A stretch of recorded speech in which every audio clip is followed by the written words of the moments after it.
Hi ஷோகாலிஸ். Vijay CM ஆவாரா மாட்டாரா? என்னடா இது ஒரு கேள்வி? 108 இடம் ஜெயிச்சிருக்காரு, அவர் சிஎம் ஆகிறதுல என்னடா உனக்கு டவுட்டுன்னு நீங்கள் கேட்கலாம். அதில் நிறைய டவுட் இருக்குது, அதில் நிறைய இஷ்யூஸ் இருக்குது. அதை பற்றி தான் இந்த வீடியோவில் நம்ம பார்க்க போகிறோம். வாங்க வீடியோக்குள்ளே போகலாம். ஸோ விஜய் 108 இடங்கள் ஜெயிச்சிருக்காரு. ஆனால் ஆக்சுவலாக அது கவுண்டாக 107 இடங்கள் தான் அவருக்கு கிடைக்கும். ஏன் அப்படின்னா, விஜய் 2 இடத்துல ஜெயிச்சதால ஒரு இடத்த 14 நாட்களுக்குள்ள அவர் ரிசைன் பண்ணி ஆகணும். அப்படி கணக்கு பார்த்தா அவருக்கு அது 107 இடங்கள் தான். ஸோ இந்த 107 இடங்களில் அவர் 118 இடங்கள் காமிச்சா மட்டும்தான் ஆட்சி பிடிக்க முடியும். இப்போது அவர் ஒரு இடத்த ரிசைன் பண்ணுறாருல, அந்த இடத்துல இன்னொரு போல் நடந்து அதில் இன்னொரு எம்எல்ஏ தேர்ந்தெடுக்கப்படுவாங்க. அது ஒரு பக்கம் இருக்கட்டும். ஆனால் இப்போதைக்கு விஜய்க்கு 107 தான் அவரோட கவுண்டாக இருக்கிறதால அவருக்கு இன்னும் 11 சீட் தேவைப்படுது. ஸோ இந்த 11 சீட்டில் ரீசண்டாக அவர் கூட இணைஞ்சது யாருன்னு பார்த்தீங்கன்னா காங்கிரஸ். அவங்க ஒரு 5 சீட்டோடு இணைஞ்சிருக்காங்க. 11ல் 5 சீட் போயிடுச்சுன்னா 6 சீட்டு.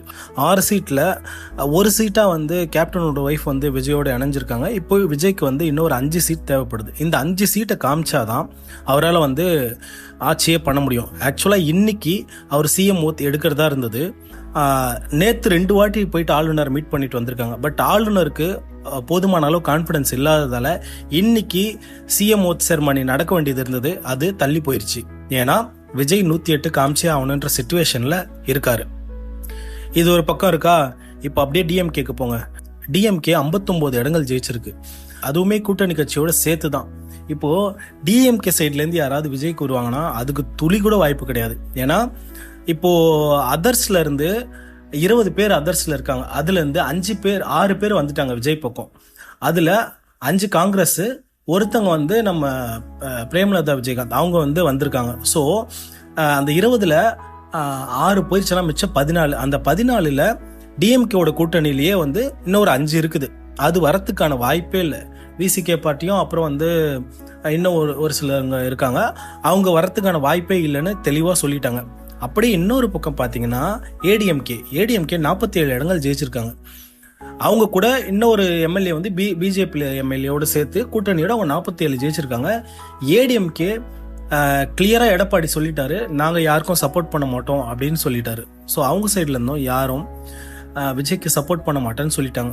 ஸோ டிஎம்கே ஏடிஎம்கே சொல்லி வச்ச மாதிரி 2 பேரும் ஒரே விஷயத்த சொல்றாங்க. விஜய் சைடு கூட்டணி நாங்கள் வச்சுக்க மாட்டோம்னு கிளியராக சொல்லிட்டாங்க. இப்போ விஜய்க்கு ரொம்ப குரூஷியலான மொமெண்ட். ஏன்னா அவருக்கு 5 எம்எல்ஏ தேவை. இந்த 5 எம்எல்ஏ எப்படி கிடைப்பாங்க? இதுதான் இப்போ பெரிய கொஸ்டினே. இன்கேஸ் விஜய் 118 காமிக்க முடியலன்னா என்ன நடக்கும்? 118 காமிக்க முடியலன்னா ரீஎலெக்ஷன் தான் நடக்கும். விஜயால 118 சீட்டு காமிக்க முடியாத பட்சத்தில் என்ன நடக்கும்னா, நம்ம ஆளுநர் ஒரு லெட்டர் ரெடி பண்ணி அதை ஜனாதிபதி கொடுத்துருவாரு. ஸோ ஜனாதிபதி டேக் ஓவர் பண்ணிப்பாரு. அதுக்கப்புறம் வித்தின் ஒரு 1 மந்த்க்குள்ள வேற ஏதாவது பார்ட்டிஸ், ஃபார் எக்ஸாம்பிள் டிஎம்கேவும் ஏடிஎம்கேவும் இணைஞ்சிட்டாங்கன்னு வைங்களேன், அவங்க ஒரு 118 மேலே அவங்களால காமிக்க முடியும். அப்படின்னா அவங்க ஆட்சி பண்ணுறதுக்கு ரெடியாக இருக்காங்கன்ற ஒரு விஷயம் ஜனாதிபதிக்கு போச்சுன்னா அதை கன்சிடர் பண்ணுவாங்க. ஆனால் அதுக்கும் வாய்ப்பு இல்லை. ஏன்னா டிஎம்கேவும் ஏடிஎம்கேவும் சேர்றதுக்கான வாய்ப்பு கொஞ்சம் கூட கிடையாது. அதை நம்ம நிறைய விஷயங்கள்ல நம்ம பார்த்துருக்கோம். அப்படி இருக்கும்போது என்ன ஆகும்னா, ஒரு 6 மந்த்துக்கு ஜனாதிபதிக்கு அவரோட வழிநடத்தல தான் தமிழ்நாடு இயங்கும். அதுக்கப்புறம் என்ன நடக்கும்? 6 மந்த் கழிச்சு ஒரு ரீஎலெக்ஷன் நடக்கும், மறுபடியும் எலெக்ஷன். ஸோ எல்லாரும் மறுபடியும் போயிட்டு ஓட் போட்டு அப்போ எந்த கேண்டிடேட் வராங்களோ அவங்கள தான் சிஎம்மா நியமிப்பாங்க.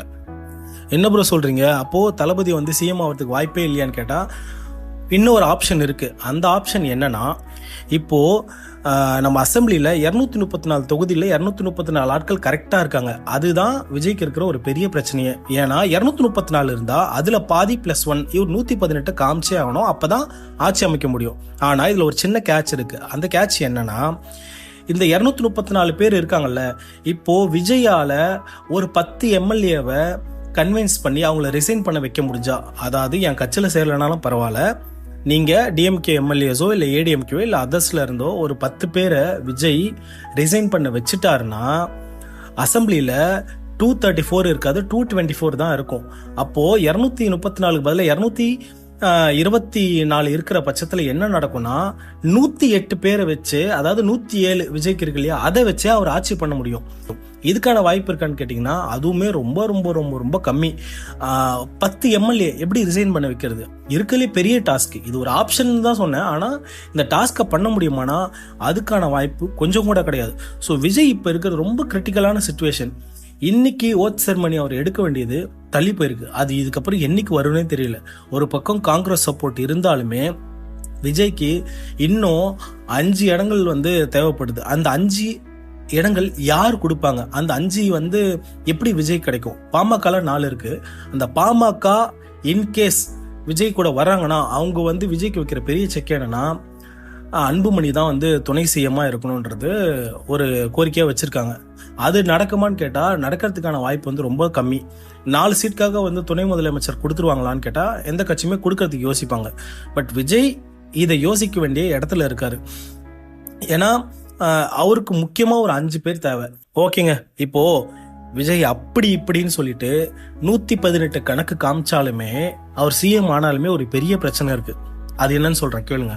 இப்போ இந்த 118ல ஃபார் இன்ஸ்டன்ஸ் ஒரு 5 பேர் டிஎம்கேல ஏடிஎம்கேல மிக்ஸ்ட் ஆகியோ இல்லை எப்படியோ சேர்றாங்கன்னே வைங்களேன். ஒரு கட்சியில இருந்தா இல்லை 2 கட்சியில இருந்து மிக்ஸ் ஆகி எப்படியோ சேர்றாங்கன்னு வைங்களேன்.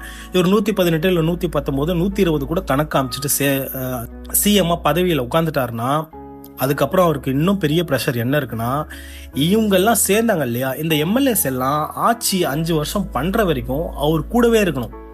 அப்பதான் அவரால் ஆட்சி பண்ண முடியும். அவர் கூடவே இருக்கணும்ன்றது இருக்கலே பெரிய டாஸ்க். நிறைய முரண்பாடுகள் வரும் ஒரு கட்சிக்குள்ள. அப்படி அவங்க அவர் கூடவே இருந்துட்டாங்கன்னா பிரச்சனை இல்லை. இன்கேஸ் அதுல 2 பேர் 3 பேர் ரிசைன் பண்ணிட்டாங்கன்னா மறுபடியும் விஜய்க்கு பிரச்சனை தான். ஏன்னா அவர் 118 காமிச்சே ஆகணும் எல்லா காலகட்டத்திலையும். அப்படி காமிக்க முடியாத போற பட்சத்துல அவரால் ஆட்சி பண்ண முடியாது. அவர் விஜய் ரிசைன் பண்ணி தான் ஆகணும்.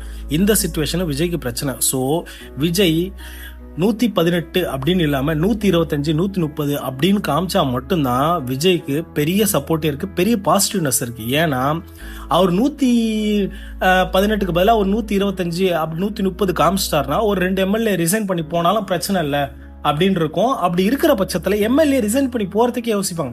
இப்போ நம்ம போனாதான் டிமாண்டில் இருக்கிறப்ப தான் அந்த டிமாண்டை கிரியேட் பண்ணுவாங்க.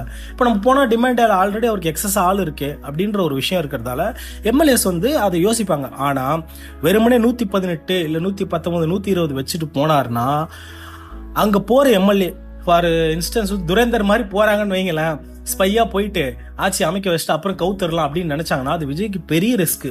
ஏன்னா போனதுக்கு அப்புறம் ஒரு 2 மாசத்துலயோ 3 மாசத்துலயோ ஒரு பிரச்சனையை உருவாக்கி ரிசைன் பண்ணிட்டாங்கன்னா மறுபடியும் மொத்தமாக கவுந்துரும். அதுக்கு அது பெரிய அடி இருக்கிறதுலே, அவரால் மீள முடியாத அடி. அதுவும் நடக்காம விஜய் பார்த்துக்கணும். இப்போ விஜய்க்கு தேவை 5 எம்எல்ஏ. ஆனா அந்த 5 எம்எல்ஏ சிஎம்மா பதவி ஏற்கிறதுக்கு மட்டும்தான் உதவும். ஆனால் எனக்கு நான் பார்த்த வரைக்கும், ஒரு R&D பண்ண வரைக்கும், நிறைய வீடியோஸ் பார்த்தது, நிறைய ஆர்டிகல்ஸ் பார்த்த வரைக்கும் அவர் மினிமம் 118 காமிக்காம 125 125ல 130 காமிச்சாதான் அவருக்கு ஒரு சேஃபர் சைடாக இருக்கும். ஸோ இவ்வளோ கிரிட்டிக்கலான சுச்சுவேஷன்ஸ், இவ்வளோ ஒரு ப்ரெஷரில் தான் டிவிகே லீடர் விஜய் இருக்காரு. இப்போ இவர் சிஎம்மா ஆவாரா மாட்டாரா? இந்த கொஸ்டின் நான் ஏன் கேட்டேன்னா அதுக்கு ரீசன் இதுதான். அவர் சிஎம் ஆகணும்னா இந்த ப்ரெஷர் எல்லாத்தையும் ஹேண்டில் பண்ணி 5 எம்எல்ஏ சேர்த்து சிஎம் ஆனாலுமே அவர் இன்னும் ஒரு 5 பேரை எக்ஸஸா சேர்க்கறது தான் அவரோட சிஎம்மா 5 வருஷம் கண்டினியூ பண்றதுல செக்யூர்டா இருக்க முடியும். இது இன்னொரு பாசிபிலிட்டி அப்படி என்ன இருக்கும் அப்படின்னு பாத்தீங்கன்னா, மொத்தமா ஏடிஎம்கே இவங்க கிட்ட சேருவாங்களா அப்படின்னு பார்த்தா அதுக்கும் வாய்ப்பு இல்லை. ஏன்னா ஒரு கட்சி 1/3 ஆகுது இவங்க கிட்ட சேரணும். சேர்ந்தாதான் பெரிய கூட்டணியா அமையும், விஜய்க்கு ஒரு சப்போர்ட் கிடைக்கும். 1/3னா கிட்டத்தட்ட 30 எம்எல்ஏ, ஒரு 25லேருந்து 30 எம்எல்ஏ ஏடிஎம்கேல சேருவாங்கன்னா அதுக்கு கொஞ்சம் கூட வாய்ப்பு இல்லை. பட் விஜய் எப்படி இந்த எலெக்ஷன்ல யாரும் எதிர்பார்க்காத விதமா 108 இடங்கள் ஜெயிச்சாரோ அதே மாதிரி இதுலயும் ஒரு மிராக்கிள் நடக்கிறதுக்கான வாய்ப்பும் நிறைய இருக்கு. அது என்னன்றது போக நம்மளுக்கு வர அப்டேட்ஸ் பத்தி தான் தெரிஞ்சுக்க முடியும். ஸோ இன்னைக்கு வரைக்கும் இருக்கிற நிலவரம், இப்போ வரைக்கும் இருக்கிற நிலவரம் இதுதான். ஸோ இதுக்கப்புறம் என்ன நடக்குதுன்னு நான் உங்களுக்கு அடுத்த வீடியோவில் அப்டேட் பண்றேன். இது நான் எல்லா நியூஸையும் கேதர் பண்ணி ஒரே இன்ஃபர்மேஷனாக கொடுக்கணும்னு நினைச்ச மக்களே, அதனால தான் இந்த வீடியோ. Thank you so much. நான் அடுத்து ஒரு வீடியோவில் உங்களை சந்திக்கிறேன்.